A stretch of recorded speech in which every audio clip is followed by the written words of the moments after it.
10th class ਅੱਜ ਅਸੀਂ 11.2 ਕਰਨ ਜਾ ਰਹੇ ਹਾਂ। ਪਿਛਲੀ ਵੀਡੀਓਜ਼ 'ਚ ਮੈਂ ਤੁਹਾਨੂੰ 5 ਵੀਡੀਓ ਸੀ ਜਿਸ 'ਚ ਮੈਂ ਤੁਹਾਨੂੰ 11.1 ਦੇ ਸਵਾਲ ਕਰਵਾਏ ਸੀ।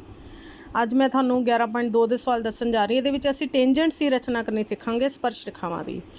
ਸਭ ਤੋਂ ਪਹਿਲਾਂ ਕੀ ਗਿਆ, 6 ਸੈਂਟੀਮੀਟਰ ਅਰਧ ਵਿਆਸ ਵਾਲਾ ਇੱਕ ਚੱਕਰ ਖਿੱਚੋ। ਡਰਾ ਏ ਸਰਕਲ ਆਫ ਰੇਡੀਅਸ 6 ਸੈਂਟੀਮੀਟਰ। ਕੇਂਦਰ ਤੋਂ 10 ਸੈਂਟੀਮੀਟਰ ਦੂਰ ਪਹਿਲਾਂ ਆਪਾਂ ਚੱਕਰ ਖਿੱਚੀਏ, ਜਿਹੜੀ ਪਹਿਲੀ ਲਾਈਨ ਉਹਨੇ ਕਹੀ ਹੈ, ਫਿਰ ਬਾਅਦ 'ਚ ਬਾਕੀ ਗੱਲ ਕਰਦੇ ਹਾਂ। ਪਹਿਲਾਂ 6 ਸੈਂਟੀਮੀਟਰ ਪ੍ਰਕਾਰ ਖੁੱਲੀ ਹੈ। ਮੈਂ ਦੇਖੋ ਇੱਕ ਨੁਕੀਲਾ ਹਿੱਸਾ ਅਤੇ ਇੱਕ ਦੇਖੋ ਪੈਨਸਿਲ ਦਾ, ਬਿਲਕੁਲ 6 ਸੈਂਟੀਮੀਟਰ ਜਿਹੜੀ ਮੇਰੀ ਪ੍ਰਕਾਰ ਖੁੱਲੀ ਹੋਈ ਹੈ। ਤਾਂ ਲੈਟਸ ਡਰਾ ਦਾ ਸਰਕਲ।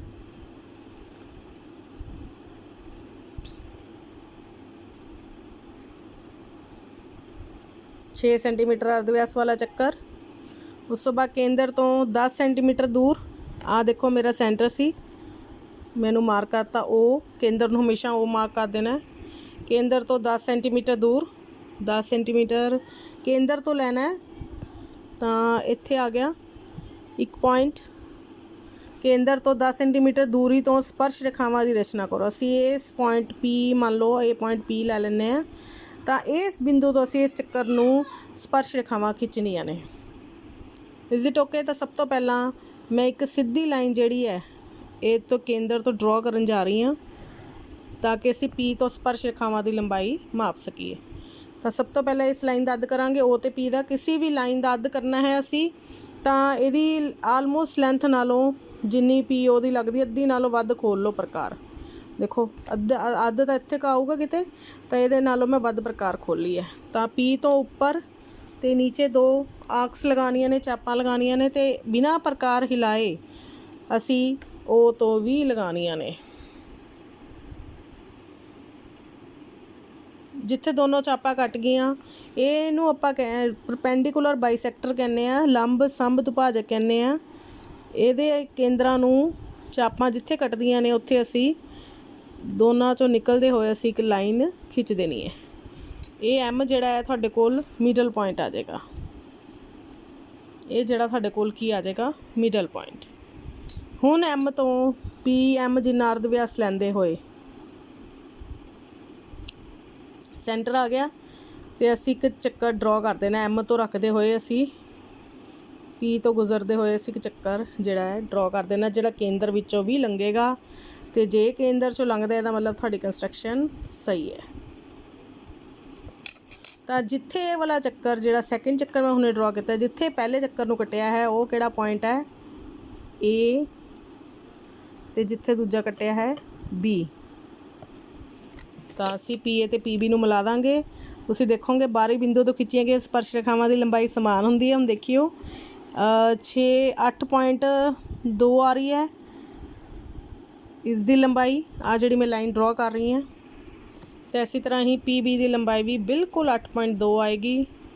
ਤਾਂ ਕੰਸਟਰਕਸ਼ਨ ਜਿਹੜੀ ਹੈ ਬਿਲਕੁਲ ਸਹੀ ਹੋਏਗੀ। 8.1 ਦੇ ਕਰੀਬ ਆਈ ਹੈ, ਹਾਂਜੀ 8.1 ਆ ਰਹੀ ਹੈ। ਸ਼ਾਇਦ ਇਹਦੀ ਮੇਜਰਮੈਂਟ 'ਚ ਗਲਤੀ ਨਾ ਹੋਵੇ। 8.1 ਹੈ ਜੀ, ਇਹਦੀ ਵੀ 8.1 ਹੈ, ਅਤੇ ਇਹਦੀ ਵੀ 8.1 ਹੈ। ਅਤੇ ਇਹਨਾਂ ਨੂੰ ਮੇਜਰ ਕਰਕੇ ਇੱਥੇ ਲਿਖ ਦੇਣਾ 8.1 ਸੈਂਟੀਮੀਟਰ, 8.1 ਸੈਂਟੀਮੀਟਰ। ਔਰ ਬੜਾ ਈਜ਼ੀ ਸਵਾਲ ਹੈ। ਕਿਸੇ ਵੀ ਚੱਕਰ ਦੀ ਜਦੋਂ ਅਸੀਂ ਸਪਰਸ਼ ਰੇਖਾਵਾਂ ਖਿੱਚਣੀਆਂ ਨੇ ਉਸ ਦੇ ਬਾਹਰੀ ਬਿੰਦੂ ਤੋਂ, ਤਾਂ ਅਸੀਂ ਉਹਦਾ ਅਰਧ ਵਿਆਸ ਉਹਦੇ ਕੇਂਦਰ ਤੋਂ ਬਾਹਰੀ ਬਿੰਦੂ ਤੱਕ ਲਾਈਨ ਖਿੱਚ ਕੇ ਉਹਦਾ ਅੱਧ ਕਰ ਦੇਣਾ। ਅੱਧ ਕਰਕੇ ਫਿਰ ਅਸੀਂ ਅੱਧੇ ਹਿੱਸੇ ਜਿੰਨੀ ਪ੍ਰਕਾਰ ਖੋਲ੍ਹ ਕੇ ਅੱਧੀ ਲਾਈਨ ਜਿੰਨੀ ਤਾਂ ਅਸੀਂ ਚੱਕਰ ਘੁਮਾ ਦੇਣਾ। Is it okay? ਇਹ ਬੜਾ ਹੀ ਇੰਪੋਰਟੈਂਟ ਅਤੇ ਬੜਾ ਹੀ ਈਜ਼ੀ ਸਮ ਹੈ।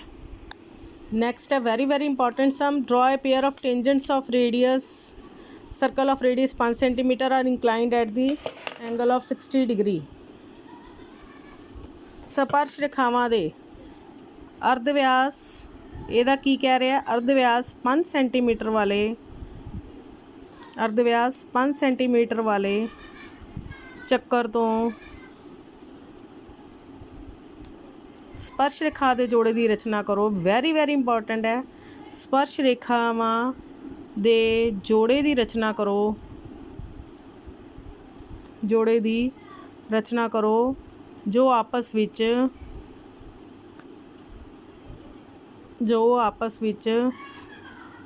60 ਡਿਗਰੀ 'ਤੇ ਝੁਕੀਆਂ ਹੋਣ।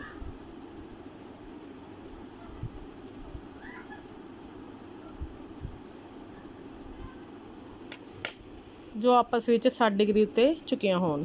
ਇਹਦੇ ਮਤਲਬ ਅਸੀਂ ਇੱਕ ਸਰਕਲ ਡਰਾ ਕਰਨਾ ਹੈ 5 ਸੈਂਟੀਮੀਟਰ ਵਾਲਾ, ਤੇ ਜਿਹੜੀ ਦੋ ਸਪਰਸ਼ ਰੇਖਾਵਾਂ ਇਹਨੂੰ ਡਰਾ ਕਰਨੀਆਂ ਨੇ ਉਹ ਆਪਸ 'ਚ ਝੁਕੀਆਂ, ਮਤਲਬ ਉਹਨਾਂ ਦੇ ਵਿਚਕਾਰ ਕੇਂਦਰ 'ਚ ਕਿੰਨਾ ਐਂਗਲ ਬਣਨਾ ਚਾਹੀਦਾ ਹੈ 60 ਡਿਗਰੀ। Is it okay? ਤਾਂ ਇਹਦੀ ਕੰਸਟਰਕਸ਼ਨ ਦੇਖੋ ਧਿਆਨ ਨਾਲ, ਵੈਰੀ ਵੈਰੀ ਇੰਪੋਰਟੈਂਟ। ਅਸੀਂ ਸਭ ਤੋਂ ਪਹਿਲਾਂ ਪਹਿਲੀ ਲਾਈਨ ਦਾ ਕੰਮ ਕਰਾਂਗੇ। ਅਸੀਂ 5 ਸੈਂਟੀਮੀਟਰ ਅਰਧ ਵਿਆਸ ਵਾਲਾ ਇੱਕ ਚੱਕਰ ਖਿੱਚਾਂਗੇ ਤੇ ਆਪਣੀ ਪ੍ਰਕਾਰਾਂ ਜਿਹੜੀਆਂ ਨੇ 5 ਸੈਂਟੀਮੀਟਰ ਖੋਲੋ ਫਟਾਫਟ, ਮੇਰੇ ਨਾਲ ਲਈ ਖੋਲੋ ਫਟਾਫਟ। ਚਲੋ ਜੀ 5 ਆ ਦੇਖੋ ਬਿਲਕੁਲ 5 ਸੈਂਟੀਮੀਟਰ ਦੀ ਮੈਂ ਪ੍ਰਕਾਰ ਖੋਲੀ ਹੈ, ਤੁਹਾਨੂੰ ਕਲੀਅਰ ਨਜ਼ਰ ਆ ਰਿਹਾ। ਤਾਂ ਅਸੀਂ ਇਹਨੂੰ ਇੱਕ ਡਰਾ ਕਰ ਲਾਂਗੇ ਸਰਕਲ।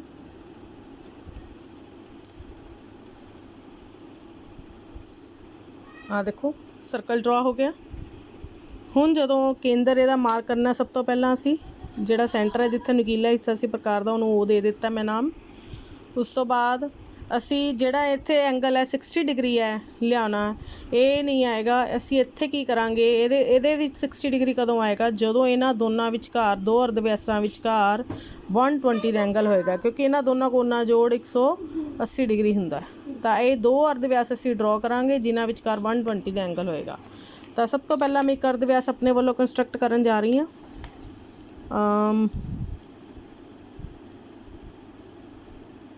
ਆ ਦੇਖੋ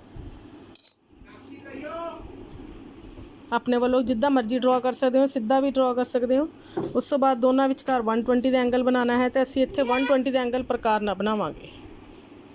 120 ਦੇ ਐਂਗਲ ਵਾਸਤੇ ਮੈਨੂੰ ਇੱਦਾਂ ਚਾਪ ਲਗਾਉਣੀ, ਜਿੱਥੇ ਲਾਈਨ 'ਤੇ ਆ ਚਾਪ ਕੱਟਦੀ ਹੈ ਉੱਥੋਂ ਇਹ 60 ਦਾ ਐਂਗਲ, 60 ਤੋਂ ਹੀ ਅੱਗੇ ਰੱਖ ਕੇ ਜਦੋਂ ਅਸੀਂ ਚਲਾਉਂਦੇ ਹਾਂ ਪ੍ਰਕਾਰ ਤਾਂ 120 ਦਾ। ਇਹਦਾ ਮਤਲਬ 120 ਦਾ ਐਂਗਲ ਕਿੱਥੋਂ ਬਣੇਗਾ, ਇਸ ਪੁਆਇੰਟ ਤੋਂ ਬਣੇਗਾ। ਤਾਂ ਦੂਜਾ ਅਰਧ ਵਿਆਸ ਸਾਡੇ ਕੋਲ ਪ੍ਰਾਪਤ ਹੋ ਜਾਏਗਾ। ਤੇ ਦੂਜਾ ਅਰਧ ਵਿਆਸ 120 ਡਿਗਰੀ। ਇਹਦਾ ਮਤਲਬ ਹੁਣ ਇਹ ਦੋ ਅਰਧ ਵਿਆਸਾਂ ਦੇ ਵਿਚਕਾਰ ਕਿੰਨਾ ਐਂਗਲ ਆ ਗਿਆ ਆਪਣੇ ਕੋਲ, 120 ਡਿਗਰੀ ਮੈਂ ਡਰਾ ਕਰ ਦਿੱਤਾ। ਹੁਣ ਜਦੋਂ ਅਸੀਂ 120 ਕਰਤਾ, ਜਦੋਂ ਚੱਕਰ ਦੀਆਂ ਸਪਰਸ਼ ਰੇਖਾਵਾਂ ਖਿੱਚਾਂਗੇ ਆਪਣੇ ਆਪ ਹੀ ਇਹ ਸੈਂਟਰ ਐਂਗਲ 60 ਡਿਗਰੀ ਆ ਜਾਏਗਾ। ਤਾਂ ਇੱਥੇ ਅਰਧ ਵਿਆਸ ਤੇ ਸਪਰਸ਼ ਰੇਖਾ ਵਿਚਕਾਰ ਕਿੰਨੇ ਦਾ ਡਿਗਰੀ ਦਾ ਕੋਣ ਹੁੰਦਾ ਹੈ, 90 ਡਿਗਰੀ ਦਾ। ਇਹ ਤੁਹਾਨੂੰ ਦੱਸਿਆ ਜਾ ਚੁੱਕਿਆ। ਤੇ ਆਪਾਂ ਨੂੰ ਇੱਥੇ 90 ਡਿਗਰੀ ਦਾ ਐਂਗਲ ਇਸ ਪੁਆਇੰਟ 'ਤੇ ਸਪਰਸ਼ ਰੇਖਾ ਇੱਥੇ ਆ ਕੇ ਟੱਚ ਕਰੇਗੀ, A ਤੇ B ਸਪਰਸ਼ ਰੇਖਾਵਾਂ ਇੱਥੇ ਟੱਚ ਕਰਨਗੀਆਂ, ਤੇ ਇੱਥੇ ਆਪਾਂ 90 ਡਿਗਰੀ ਦਾ ਐਂਗਲ ਬਣਾਉਣਾ ਹੈ, ਕਿਉਂਕਿ ਅਰਧ ਵਿਆਸ ਤੇ ਸਪਰਸ਼ ਰੇਖਾ ਵਿਚਕਾਰ 90 ਡਿਗਰੀ ਦਾ ਕੋਣ ਹੁੰਦਾ ਹੈ। ਤੇ ਇੱਥੇ 90 ਡਿਗਰੀ A ਤੇ ਵੀ ਬਣਾਵਾਂਗੇ ਤੇ B ਤੇ ਵੀ 90 ਡਿਗਰੀ ਦਾ ਐਂਗਲ ਬਣਾਵਾਂਗੇ। ਮੈਂ ਪ੍ਰਕਾਰ ਥੋੜ੍ਹੀ ਘੱਟ ਕਰ ਲਈ ਹੈ। ਲੈਟਸ ਡਰਾ 90 ਡਿਗਰੀ ਐਂਗਲ। ਚਲੋ ਜੀ ਸਭ ਤੋਂ ਪਹਿਲਾਂ ਅਸੀਂ ਚਾਪ ਲਗਾਈ, ਉਸ ਤੋਂ ਬਾਅਦ ਇੱਥੋਂ ਦੀ ਰੱਖ ਕੇ ਅਸੀਂ 60 ਡਿਗਰੀ ਦਾ ਐਂਗਲ ਬਣੇਗਾ। ਆ ਦੇਖੋ 60 ਡਿਗਰੀ ਦੀ। ਉਸ ਤੋਂ ਬਾਅਦ 60 ਤੋਂ ਅੱਗੇ ਰੱਖ ਕੇ ਅਸੀਂ 120, ਫਿਰ 90 ਦੇ ਲਈ 60 ਤੋਂ ਵੀ ਇੱਕ, ਤੇ ਇੱਕ ਅਸੀਂ ਲਗਾਵਾਂਗੇ 120 ਤੋਂ, ਤਾਂ ਕਿ 90 ਦਾ ਐਂਗਲ ਜਿਹੜਾ ਹੈ ਕੰਸਟਰਕਟ ਹੋ ਜਾਵੇ।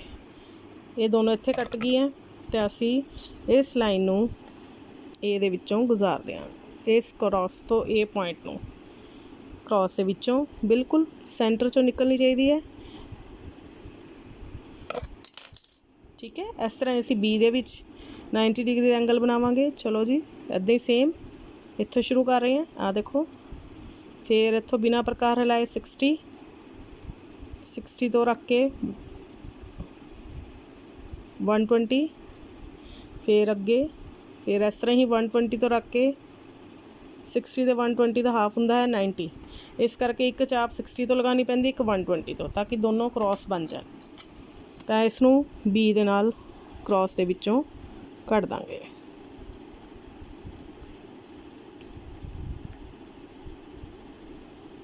ਬਿਲਕੁਲ ਸੈਂਟਰ 'ਚੋਂ ਕੱਢਣਾ। ਜਿੱਥੇ ਦੋਨੋਂ ਲਾਈਨਾਂ ਕੱਟ ਗਈਆਂ ਇਹ ਸਪਰਸ਼ ਰੇਖਾ P ਪੁਆਇੰਟ ਆ ਗਿਆ ਆਪਣੇ ਕੋਲ। PA ਤੇ PB ਦੋਨੋਂ ਸੇਮ ਲੰਬਾਈ ਦੀਆਂ ਹੈ। ਹੁਣ ਅਸੀਂ ਮੇਜਰ ਕਰਕੇ ਦੇਖ ਲਓ, ਇਹ ਬਿਲਕੁਲ 60 ਡਿਗਰੀ ਜਿਹੜਾ ਤੁਹਾਡਾ ਐਂਗਲ ਆਏਗਾ। ਆ ਦੇਖੋ ਤੁਹਾਡਾ ਬਿਲਕੁਲ ਐਂਗਲ 60 ਡਿਗਰੀ 'ਤੇ ਆ ਰਿਹਾ। ਆ ਦੇਖੋ ਕਿਉਂਕਿ ਇੱਧਰ ਵਾਲੀ ਲਾਈਨ ਮੈਂ ਮਿਲਾਈ ਹੈ ਤੇ ਇੱਧਰੋਂ 0 ਪੜਾਂਗੇ ਤੇ ਇੱਥੇ ਜਾ ਕੇ 60 ਡਿਗਰੀ। ਤਾਂ ਦੋਨੋਂ ਲਾਈਨਾਂ ਦੇ ਵਿਚਕਾਰ ਆ ਦੇਖੋ, ਆ ਪਹਿਲੀ ਲਾਈਨ PA ਵਾਲੀ ਨੂੰ ਮੈਂ ਇਹਦੇ ਨਾਲ 0 ਨਾਲ ਕੰਸਾਈਡ ਕਰਤਾ, ਤੇ PB ਦੇ ਵਿਚਕਾਰ ਦੋਨਾਂ ਵਿਚਕਾਰ ਦੂਰੀ ਕਿੰਨੀ ਹੈ 60 degree the. Is it okay? ਇਹ ਵੈਰੀ ਵੈਰੀ ਇੰਪੋਰਟੈਂਟ ਸਮ ਹੈ ਬੇਟਾ, ਇਹਨੂੰ ਧਿਆਨ ਨਾਲ ਕਰਨਾ ਹੈ। ਆਈ ਹੋਪ ਤੁਹਾਨੂੰ ਇਹ 2 ਸਵਾਲ ਸਮਝ ਆ ਗਏ ਹੋਣਗੇ। Thank you.